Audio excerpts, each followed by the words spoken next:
Bienvenue à tout le monde. Alors, on lit, je lis les commentaires. Je ne sais pas si Maëlys, tu vois les commentaires, toi? Yes, alors attends, non, je les vois pas. Si, Ok, non, commentaire non disponible. pas grave. De toute façon, moi, je vois les commentaires, donc n'hésitez pas à poser des questions. C'est un sujet qui est compliqué, qui est complexe. Il y a pas mal d'enjeux, enfin voilà. Aucune question n'est stupide. Posez-la, on est là pour y répondre. Malice, alors je t'ai déjà très très brièvement présenté. J'ai indiqué que tu avais rejoint AgroLeague il y a quelques semaines sur les sujets séparation du conseil de la vente. Peut-être que tu peux te représenter brièvement. Et puis, si je comprends bien, tu voulais un peu nous parler enfin, nous dresser les quelques lignes, enfin, cadrer un peu la discussion en 2-3 minutes. Et puis que par la suite, on puisse faire une session questions-réponses. Moi, j'ai quelques questions à te poser aussi. Donc voilà. Si c'est bon pour toi, on attaque. Et puis, très, Ok, très, très content. Enfin, c'est très cool aussi que tu aies accepté de nous partager ce que tu avais appris ces derniers mois sur le sujet à toute la communauté. Sur le groupe, il y a un peu plus de 5000 agris. Donc c'est top, quoi. Merci. super. Laisse parler. Ouais, merci JC. Ben, grand bonjour à tous. Merci d'être présent là ce matin. Donc, je suis Maëlys Ordoki, je suis agronome. Voilà. Dans les grandes lignes, j'ai travaillé avant sur le développement de pratiques agroécologiques, sur des questions d'indépendance alimentaire et puis sur le financement de ces transitions durables aussi. Et puis, bah, sur ma route, j'ai croisé AgroLeague et les valeurs ont clairement fait écho en moi. Donc, en quelques jours, j'ai rejoint la grande famille AgroLeague. Et notamment bah, sur la question préoccupante du moment, qui est la séparation du conseil et de la vente phyto. Et puis, dans un sens plus large, je vais m'occuper aussi des sujets institutionnels, voilà, nouvelle PAC, crédit carbone, trouver des financements pour nous, pour vous, pour faciliter le quotidien de tous les membres. Donc, on est rentré à fond là dans le sujet séparation conseil-vente depuis plusieurs semaines. On a bossé avec des experts là-dessus aussi. Donc, on a décidé d'organiser ce petit live pour, assez simplement, hein, l'idée c'est de clarifier le sujet, de partager nos avancées et puis de prendre le temps de répondre à vos questions. Donc, qu'est-ce qui se passe en ce moment là depuis le 1er janvier 2021, il y a un décret qui est entré en vigueur. Ce décret, c'est une application de la loi Egalim et dans un sens plus large, en gros, ça s'inscrit dans le plan éco-phyto. Donc, l'objectif à garder en tête, c'est la réduction des produits phyto est devenue obligatoire.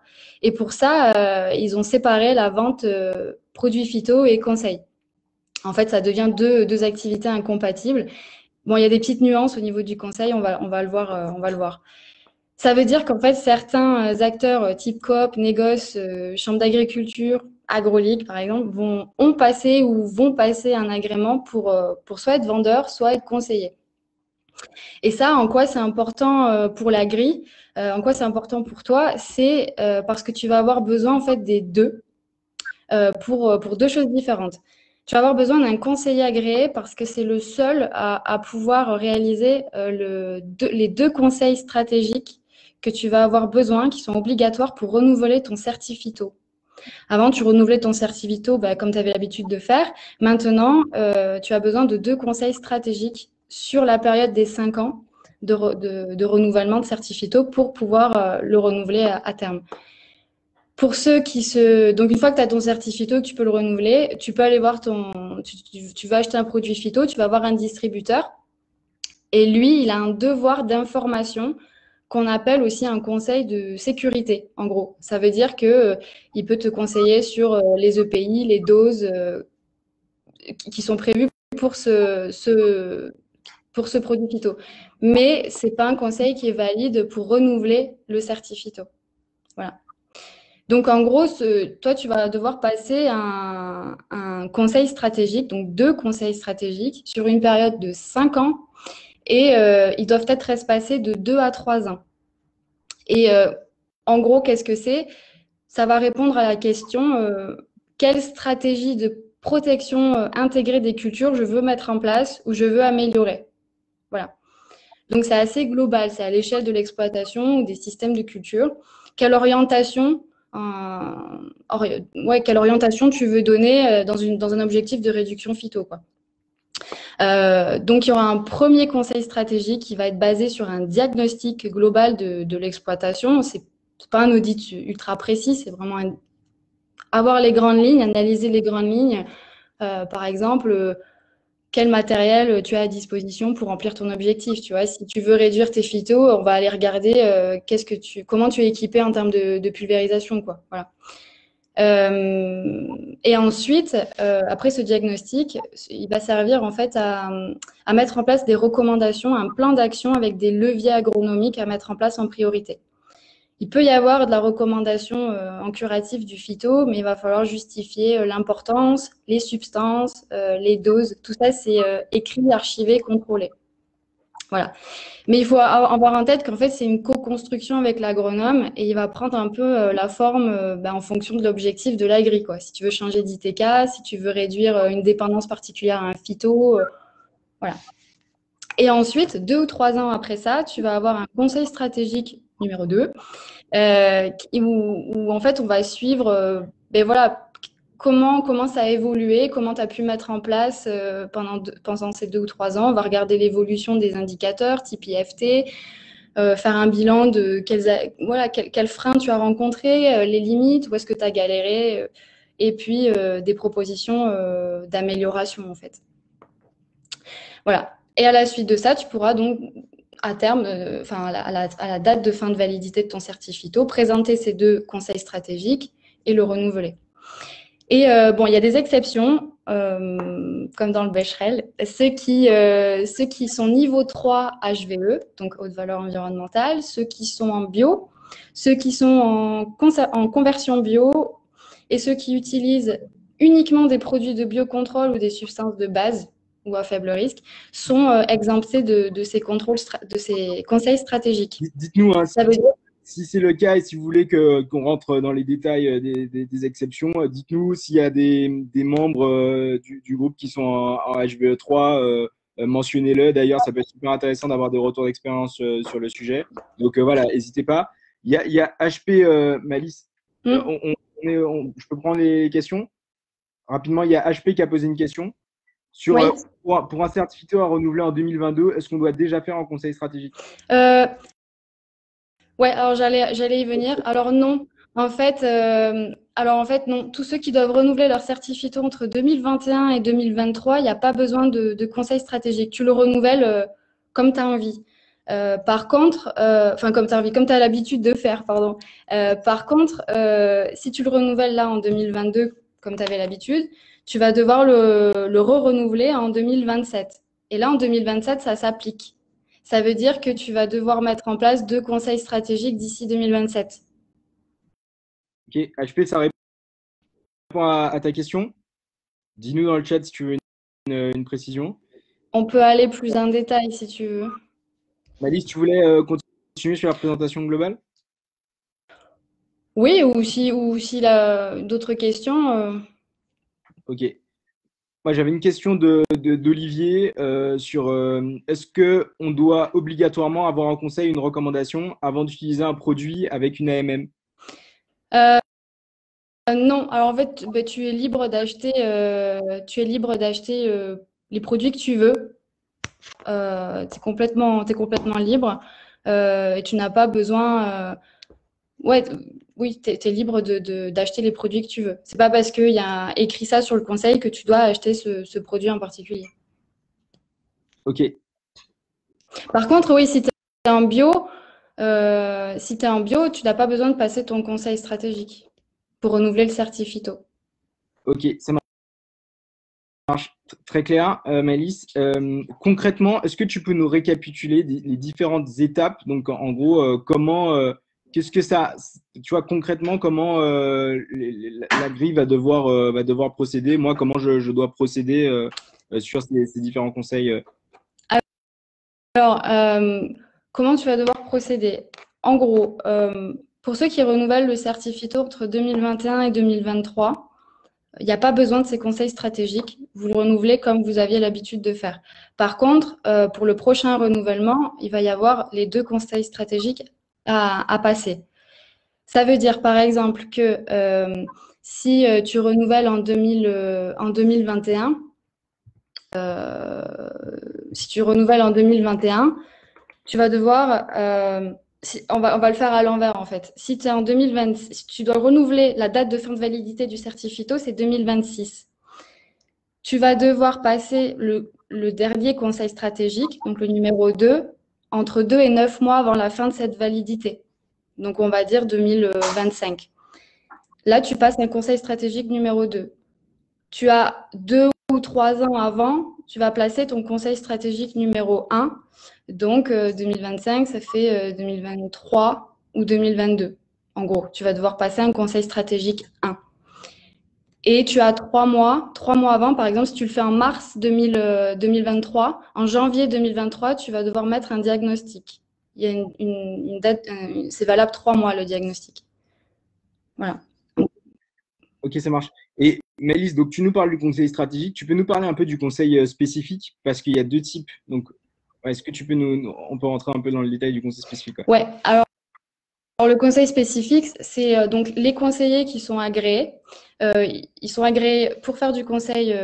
Ils peuvent choisir conseil stratégique et ils peuvent rajouter le conseil spécifique aussi. C'est facultatif. C'est facultatif aussi pour l'agriculteur.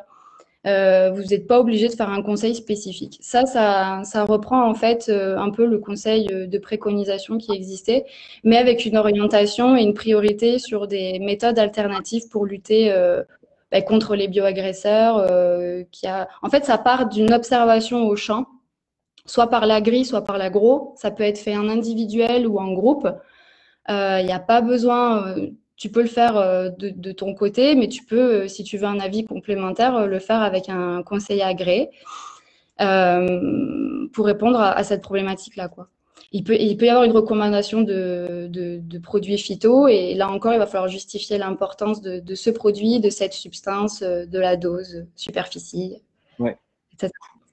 Et bon, toujours s'il y a des questions, on les prend au fil de l'eau. Moi, j'avais une question pour toi, Maëlys. Est-ce que tu penses que concrètement, tu vois, ça va changer quelque chose? C'est-à-dire que la philosophie, en fait, de ce sujet séparation de conseil de la vente, la philosophie, c'est qu'effectivement, il puisse avoir un impact, enfin, une réduction des produits phytosanitaires dans le temps. Est-ce que tu penses, tu vois, ça fait un moment que tu te plonges dans le sujet, de ce que tu vois et de la façon dont c'est fait, est-ce que tu as l'impression qu'il y a des choses qui vont changer, et est-ce que tu sens que est-ce que tu sens que ça va être efficace, quoi? Ou c'est de la paperasserie, C'est de la paperasserie. Alors, il y a beaucoup de paperasse, ça c'est sûr. Et c'est un gros changement pour les distributeurs parce qu'il y a un changement non seulement de positionnement, mais structurel et aussi capitalistique parce que ça va assez loin dans les questions de séparation du capital. Donc là, c'est propre à chaque coop et distributeur. Après, oui, ça change quelque chose pour l'agriculteur, ça c'est évident avec les 2 conseils stratégiques. Maintenant, là où il y a un point un peu plus… bon, si. Allô, excuse-moi. Vas-y, Maëlys, écoute. Excuse-moi, il y a un petit souci. Vas-y. Non, il va y avoir une évolution aussi, c'est-à-dire que là, les textes sont sortis en 2021, c'est tout frais. Il y a une mise en conformité jusqu'en 2026, donc il y a on attend une évolution des textes en fait par rapport à ça. Là, ce qu'on explique, c'est aujourd'hui en l'état des choses. Ok. Quoi. Donc globalement, c'est mitigé. Tu penses que c'est trop tôt pour tirer une conclusion de ce que concrètement ça va servir à quelque chose ou pas, quoi?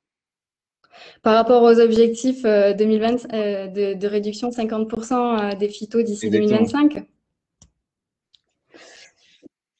je pense que ça va avoir j'espère que ça va avoir un impact, disons que c'est une ordonnance concrète par rapport au plan éco-phyto, donc il y a des choses qui avancent là-dessus. Il y a des mises en place aussi de fiches CEPP parce que ça permet de proposer aussi des substitutions. En fait, on enlève des phytos, mais il faut bien aussi proposer des leviers agronomiques ou d'autres solutions pour les agriculteurs. Donc là, il y a des choses qui se mettent en place, ouais. Ok, ça marche. Donc, ok, très clair.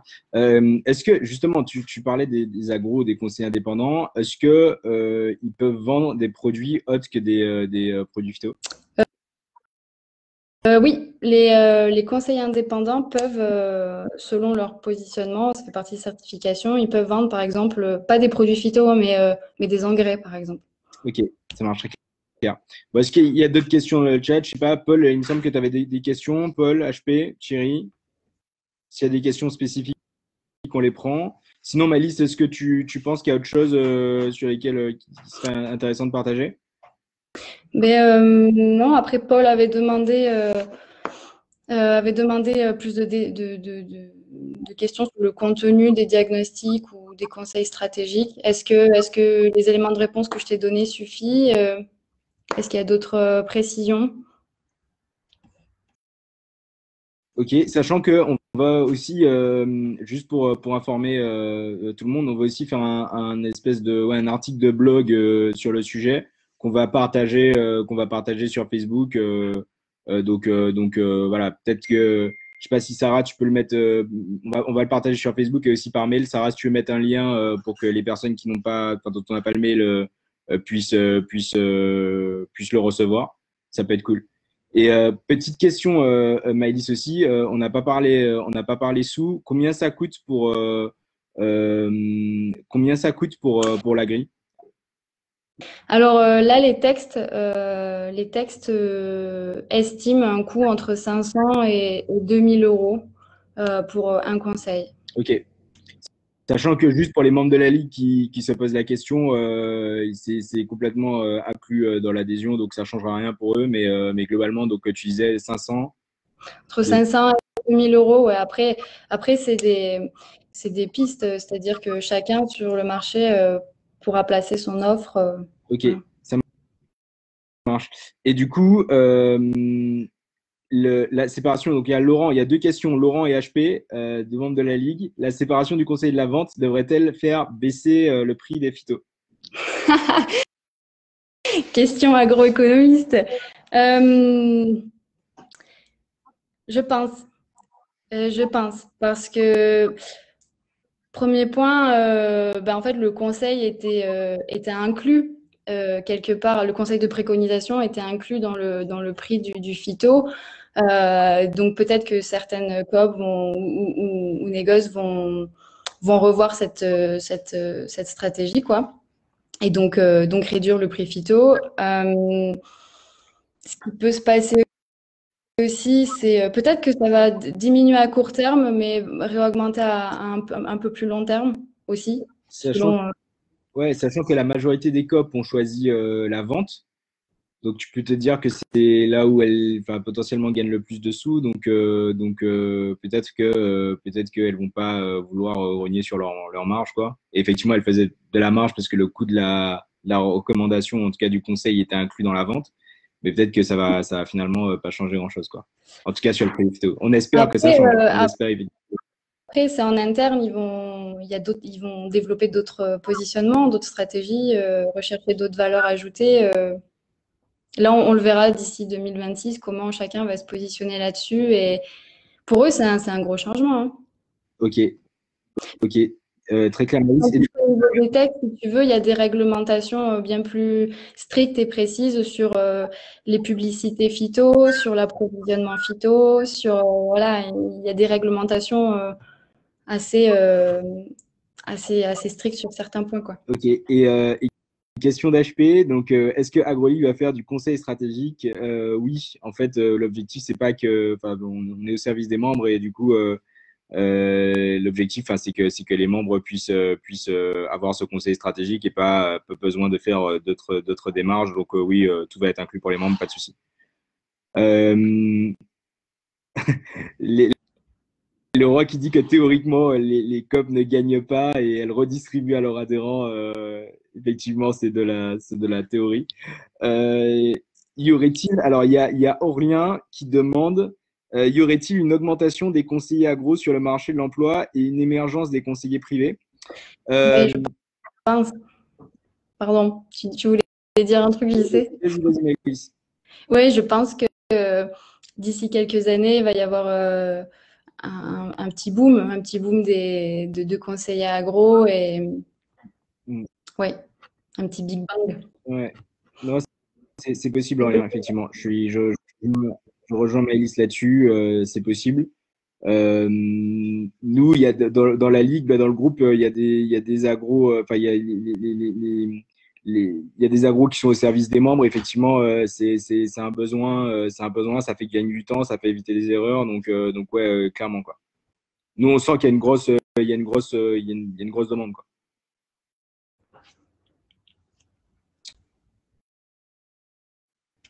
Et une émergence pensée privée, donc on a répondu. Ok, bah super. Écoute, Maëlys, est-ce qu'il y a d'autres choses à partager?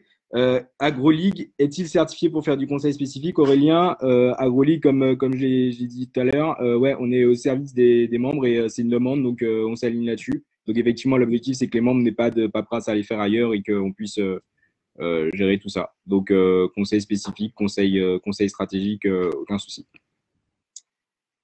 C'est d'ailleurs une des raisons pour lesquelles Maëlys a rejoint le groupe. Ok, bon, ben, s'il n'y a pas de questions, on va conclure. Je vous remercie beaucoup pour les questions. On va faire un article de blog sur le sujet. Inscrivez-vous sur le lien. Peut-être, Sarah, tu peux remettre le lien en commentaire pour ceux dont on n'a pas le mail. Et puis, si vous voulez être rappelé aussi, en fait, il y a Malice qui avec plaisir répondra à vos questions. Si vous voulez être rappelé, on va mettre le lien aussi en commentaire. N'hésitez pas, il y a pas de souci. C'est un sujet qui est pas simple, qui est compliqué. Et puis, franchement, il y a beaucoup de sujets et on n'a pas forcément envie de se prendre la tête avec ce genre de choses. Donc voilà, n'hésitez pas à votre dispo. Il y a Laurent qui ajoute aux USA, le renouvellement du certificat est lié à la formation continue. Ouais, donc ça c'est intéressant. C'est intéressant de voir ça du côté des États-Unis. Donc merci Laurent. Et puis bah écoutez, à très vite. Merci encore Maëlys pour ton intervention. Merci.